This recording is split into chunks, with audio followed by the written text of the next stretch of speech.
Hi, I'm Peter Bothum. I'm the fantasy basketball guru for The Whistle. I'm here to fix all your fantasy basketball problems for 2013. Peter, who do you think are going to be the biggest sleepers in this year's fantasy draft? Well, I think one of my favorite guys is DeMarcus Cousins of the Sacramento Kings. He's been kind of dogged for his attitude problems in the past, and he did get his coach Paul Westphal fired in 2010. But since then, he's really put it together. He's been a pretty good guy on and off the court. And, he really likes his coach this year, Mike Malone, and Mike Malone likes him. So I don't see any reason why he can't get 20 points per game, 10 rebounds per game, and even like a block or two a game. I also like Al Jefferson of the Charlotte Bobcats. He seems to be going past, he's ranked 12th. For some reason, people are taking him later than that. And I think that's a mistake. I think he's going to be the man on that team.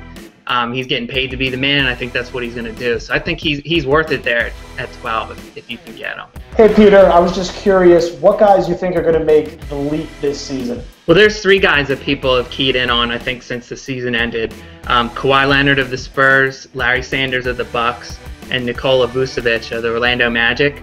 I'm the highest probably on Kawhi Leonard. Just because if you watched the NBA Finals last year, he went from like boy to man almost overnight, just really put his game together. So I think he's a multi-category producer who should be able to score in the high teens. Sanders, he probably won't score as much as people think, but he'll give you a lot of rebounds and block shots. And Vucevic, even though he had a bad summer, he's still going to look good, and maybe not as good as he did last year, but I still think he'll get a lot of rebounds and a decent amount of points and blocks. Peter, I want players on my team who won't let me down. So I need to know, who do you think are going to be the biggest bust this year? Because I don't want them on my team. Well, two guys that I don't think will be busts, but scare me a little bit early on, are Paul George of the Indiana Pacers and Serge Ibaka of the Oklahoma City Thunder. George, I love him. I think he's a great player. He's another guy who really grew up in the playoffs last year. But I kind of think he's going to be better in real life than he will in fantasy. Serge Ibaka, people are high on him and seem to be taking him in the first round because Russell Westbrook is hurt, so they think he's going to step up and be Kevin Durant's number 2 guy. I'm not so sure he has it in him to really put up those kind of numbers to be in the first round. Peter, where should I be drafting guys that are going to be injured to start the season, like Kobe Bryant, Russell Westbrook, Rajon Rondo?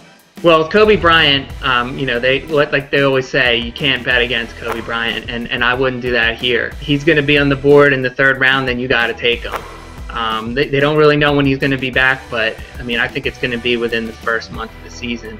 As far as Rondo, you don't know what he's going to be like when he gets back in late December, and plus he doesn't have the weapons that he did before Garnett and Pierce left. As far as Westbrook, he hurt his knee, and that's going to hurt his explosiveness, and that's key to his game. So I think even when you get him back, I'm not sure what he's going to offer you.